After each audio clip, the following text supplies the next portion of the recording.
மணி, தெலுங்கானாவினுடைய முதலமைச்சராக பொறுப்பேற்றக்கூடிய சந்திரசேகர் ராவ் தொடர்ச்சியாக சர்ச்சைக்குள்ளாகக்கூடிய பல விஷயங்களை சொல்லிட்டே வர்றார்.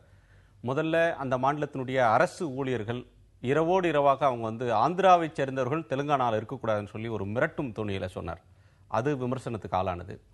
இப்போ அங்கே ஆந்திர சட்டப்பேரவையினுடைய மாண்பை, அது தெலுங்கானா சட்டப்பேரவையினுடைய மாண்பை கௌரவத்தை குலைக்கக்கூடிய வகையில் செய்தி வெளியிடுறாங்க. அங்கே இருக்கக்கூடிய அந்த மக்களுடைய கௌரவத்தை குறைக்கிறதா செய்தி வெளியிட்ட 2 நிறுவனங்கள், TV9 ஆந்திர ஜோதி, ABN ஆந்திர ஜோதி, இந்த 2 தொலைக்காட்சிகளுடைய ஒளிபரப்பு கடந்த ஜூன் 16ஆம் தேதி முதல் அந்த தெலுங்கானா முழுமையும் நிறுத்தி வைக்கப்பட்டிருக்கிறது. அதனுடைய ஊழியர்கள் தொடர்ந்து போராடி வர்றாங்க. இப்போ அவர் பேசியிருக்கிறார், தெலுங்கானாவை அவமதிக்கக்கூடிய ஊடகங்களை 10 கிலோமீட்டர் ஆழத்தில் குழி தோண்டி புதைப்போம் அப்படின்னு பகிரங்கமாக எச்சரிக்கும் தொனியில் பேசுகிறார். நம்ம ஊர்களில் அவதூறு வழக்கு அந்த அளவில் தான் நிற்கிறது, ஒரு பத்திரிகைகளுக்கான அச்சுறுத்தல் அப்படின்றது. ஆனால் தெலுங்கானா ஒரு புதிய மாநிலம், புதிய முதலமைச்சர் இவ்வளவு காட்டமாக பேசுறது அதில் ஒரு சர்வாதிகார துணி தெரியுதே, அதை எப்படி பார்க்குறீங்க?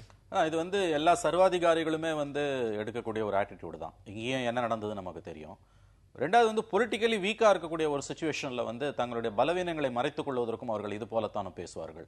அவர் தொடர்ச்சியா ஊடகங்களை பார்த்து அஞ்சுகிறார். அவர் ஒரு மாற்று கருத்துக்கு அங்க இடமே இல்லை என்ற ஒரு கருத்தை அங்க உருவாக்கி வச்சிருக்காரு. நீங்க சொன்ன மாதிரி அந்த அந்த சர்வே எடுத்ததுல அரசு ஊழியர்கள் பத்தின சர்வேலாம் அதெல்லாம் ரொம்ப ரொம்ப அபத்தமானது, ரொம்பவும் ஒரு கண்டிக்கத்தக்கது. அது நம்ம மீடியாவை பேசும்போது மட்டும் நம்ம இது பண்ண முடியாது.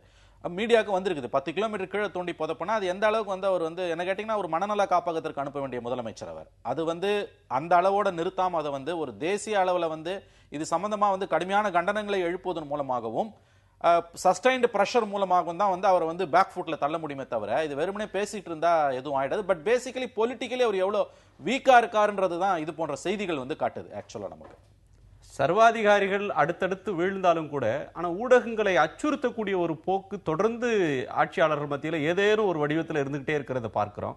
சந்திரசேகர் ராவுடைய இந்த பேச்சை நீங்க எப்படி பார்க்குறீங்க மாபதி?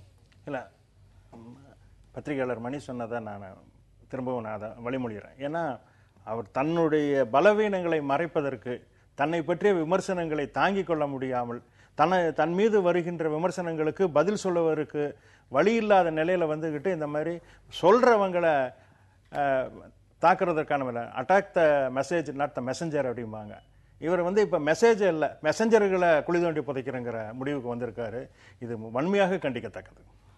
இதுல இன்னொரு கருத்து சொல்றார். தெலுங்கானாவின் முதலமைச்சராக இருந்து நான் சொல்கிறேன், இங்கு ஊடகங்கள் செயல்பட வேண்டுமானால் தெலுங்கானா மக்களுக்கு மதிப்பளிக்க வேண்டும். அது அந்த மாநில முதலமைச்சர் மீதோ அரசியல்வாதிகள் மீதோ ஊடகங்கள் முன்வைக்கிற ஒரு குற்றச்சாட்டை அந்த மாநிலத்தின் மக்கள் மீதே முன்வைக்கிற குற்றச்சாட்டாகவும் விமர்சனமாகவும் அவர்களையே கேலி செய்யறது மாதிரியும் சித்தரிக்கிற ஒரு போக்கு இருக்கு. ஊடகங்கள் அங்க பொறுப்பின்றி நடந்து கொண்டன அப்படின்னு சொல்ல முடியுமா? வரம்பு மீறிட்டாங்கன்னு சொல்ல முடியுமா? இந்த பாயிண்ட் இருக்கு பாருங்க. அதாவது தன் மீது சுமத்தப்படுகிற குற்றச்சாட்டுகளை மாநில மக்கள் மீது சுமத்தப்படுகிற குற்றச்சாட்டுகளாக சொல்லக்கூடிய, அப்படி திருப்பக்கூடிய அந்த தந்திரம் என்பது எல்லா அரசியல்வாதிகளுக்குமே உண்டு. இங்க ஜெயலலிதா 91-96 ஆட்சி காலத்துல ஏகப்பட்ட வழக்குகளை போடும் பொழுது எனக்கு நல்ல ஞாபகம் இருக்கு. மதுரையில் அவங்க பேசும் பொழுது மக்கள் இவர்களை பார்த்துக் கொள்வார்கள், மக்கள் இவர்களுக்கு பதில் சொல்வார்கள் சொன்னாங்க. அது ஒரு மைல்டு த்ரெட். ஆகவே இந்த காடை ஒரு சர்வாதிகாரிகள் வழக்கமாக அந்த காடை தான் கையில் எடுப்பாங்க. இப்ப ரெண்டாவது விஷயத்தை பொறுத்த வரைக்கும் எனக்கு என்னன்னா அந்த தெலுங்கானா விஷயத்துல ஒரு சில ஊடகங்கள் தெலுங்கானால கொஞ்சம் அளவுக்கு அதிகமாக தான் நடந்துகிட்டாங்க. அவங்க மக்கள் உணர்வுகளுக்கு மதிப்பு கொடுக்காமல் அவர்கள் நடந்து கொண்டார்கள் என்பது உண்மை. அந்த குற்றச்சாட்டு தெலுங்கானா தலைவர்கள் வைக்கக்கூடிய குற்றச்சாட்டில் ஓரளவு உண்மை இருக்கிறது என்பது உண்மை. ஆனால் அதற்கான எதிர்வினை என்பது, அதுவும் அவங்க கிட்ட ஆட்சி இருக்கும்போது அவர்கள் இப்படி பேசுவது என்பது எல்லாருக்கும் முதலமைச்சராக இந்திய அரசியலமைப்பு சட்டத்தின்படி பொறுப்பேற்றுக் கொண்ட ஒரு முதலமைச்சர் இவ்வாறு பேசுவது என்பது எந்த விதத்திலும் நியாயப்படுத்த முடியாது. அவர் பக்கம் இருக்க நியாயம் கூட அடிபட்டு போயிடுது. இது கிடையாது முறை அதை ஹேண்டில் பண்றதுக்கு. ஆனால் உங்களுடைய அந்த கேள்விக்கான பதில் என்பது அங்க இருக்கக்கூடிய சில ஊடகங்கள் தெலுங்கானா மக்களின் நியாயமான அபிலாஷைகளை, கிட்டத்தட்ட அரை நூற்றாண்டு கால போராட்டத்தை கொச்சைப்படுத்தி எழுதின, இழிவாக எழுதின, பேசின என்பது உண்மை. அதில் மாற்று கருத்துக்கு இடமில்லை.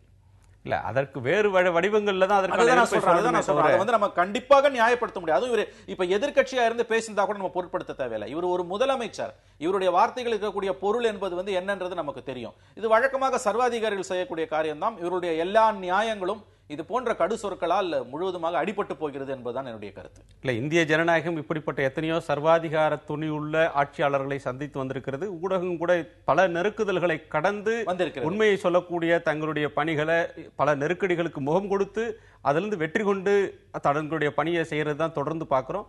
அதுதான் இந்திய ஊடகத்தினுடைய ஒரு சிறப்பாகவும் தொடர்ந்து இருந்துகிட்டு இருக்கிறது. நாம் தொடர்ந்து விவாதிக்கலாம்.